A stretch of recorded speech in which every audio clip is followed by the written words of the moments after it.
دوسرا جو مین چیز ہے، اللہ نے کہا ہے جی کہ جو بھی اللہ کی ذات سے، اللہ کے رسول سے ٹکرائے گا وہ جو ہے وہ گمراہی کے راستے پہ جا رہا ہے اور بربادی اس کی قسمت میں لکھتی جائے گی۔ تو اس میں کسی تعلق کو، کسی جو ہے نا وہ سفارش کو مد نظر نہیں رکھا جائے گا۔ اور یہ بھی مینلی ہمارے لیے، دیکھیں ایک تو سچویشنل میننگ ہے، جیسے کہ میں نے پیچھے بتایا کہ اس طرح کا کوئی واقعہ ہوا تھا کہ اگر تم دونوں اللہ سے توبہ کرتی ہو تو یہ تمہارے لیے بہتر ہے، کیونکہ تمہارے دل سیدھی راہ سے ہٹ گئے ہیں، اور اگر نبی کے مقابلہ میں تم نے باہم جتھا بندی کی تو جان رکھو کہ اللہ اس کا مولا ہے، اور اس کے بعد جبرائیل اور تمام صالح اہل ایمان اور سب ملائکہ اس کے ساتھی اور مددگار ہیں۔ تو ایک تو اس کی سچویشنل میننگ ہے پچھلے واقعے کے حساب سے۔ اب اس کو اگر کوئی بہت زیادہ لمبا کھینچنا چاہتا ہے، اس کو کوئی مس انٹرپریٹ کر کے کوئی اس کو عجیب و غریب طریقے سے پورٹرے کرنا چاہتا ہے تو وہ اس پہ چھوڑا جا سکتا ہے، وہ اس کا اور اس کے رب کا معاملہ ہے۔ لیکن جو بلک آف میسج یہی ہے کہ اللہ تعالیٰ یہ کہہ رہے ہیں کہ جب بھی کوئی اللہ اور اللہ کے رسول کے ساتھ ٹکرائے گا یا اس سے ان کی حکم عدولی کرنے کی کوشش کرے گا تو اس میں پھر اللہ تعالیٰ کی ذات جو ہے وہ کسی تعلق کو، کسی مرتبے کو، کسی پوزیشن کو اللہ کی ذات جو ہے نا مد نظر نہیں رکھے گی۔ جو سب سے بڑا جو تعلق ہے وہ اللہ کے حوالے سے ہے۔ دنیاوی تعلقات اور باقی چیزیں جو ہے نا وہ ساری اگنور کر کے پھر اللہ تعالیٰ ان لوگوں کو پنش کرے گا۔ یہ ہمارے لیے سب کے لیے ایک یونیورسل میننگ ہے۔ اچھا، ایک اور چیز جو یہاں پہ بڑا امپورٹنٹ یہ سبجیکٹ ہے کہ جو اچھی بیوی ہے اس کے اندر کس قسم کی کوالٹیز ہونی چاہیے۔ تو یہ جب حضور صلی اللہ علیہ وسلم کی کچھ ناراضگی چل رہی تھی اپنی بیگمات کے پاس، تو حضرت عمر رضی اللہ تعالیٰ عنہ جو ہیں وہ سب بیگمات کے پاس جاتے ہیں اور ان کو سمجھانے کی کوشش کرتے ہیں اور انہیں کہتے ہیں جی کہ بھئی اگر آپ لوگ حضور صلی اللہ علیہ وسلم کے ساتھ جو ہے اپنا رویہ صحیح نہیں کریں گے نا تو اللہ تعالیٰ جو ہیں وہ آپ کی جگہ پہ اور لوگ لے آئیں گے۔ تو کچھ لوگ کہتے ہیں کہ یہ حضرت عمر رضی اللہ تعالیٰ عنہ کے الفاظ تھے، اور ایگزیکٹلی اسی طرح کے الفاظ جو ہے نا پھر اس صورت کے اندر اللہ تعالیٰ نے نازل کر کے جو امہات المومنین ہیں، جو ہماری مائیں ہیں، ان کو وارننگ دی ہے اسی حوالے سے۔ اور بیسیکلی ان کوالٹیز کی اللہ نے بات کی ہے جو کہ کسی بھی اچھی بیوی کے اندر ہونی چاہیے۔ ہمارے لیے یونیورسل میننگ یہ نکلتا ہے۔ تو اللہ اسے ایسی بیویاں تمہارے بدلے میں عطا فرما دے جو تم سے بہتر ہوں، سچی مسلمان، با ایمان، اطاعت گزار، توبہ گزار، عبادت گزار، روزہ دار، خواہ شوہر دیدہ ہو یا باکرا۔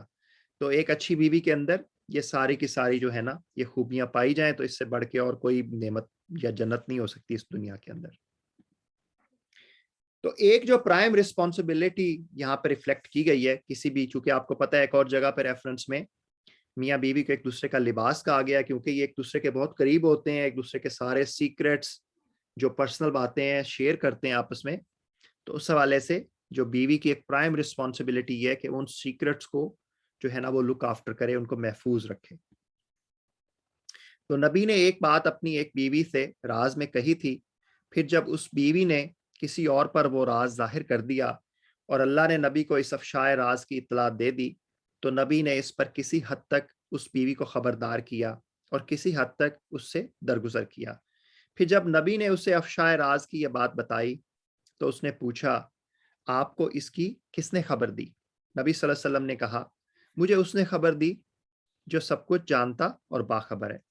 تو اس کا ایک تو سچویشنل میننگ ہو گیا جیسے میں نے پہلے عرض کی ہے، لیکن جو اس کا یونیورسل میننگ ہے وہ میں نے آپ کو بتا دیا ہے کہ ایک بیوی کی جو ایک بہت بڑی پرائم رسپانسبلٹی یہ ہے وہ شوہر کے جو راز ہیں، جو اس کے سیکرٹس ہیں، ان کو اپنے تک رکھنا ہے۔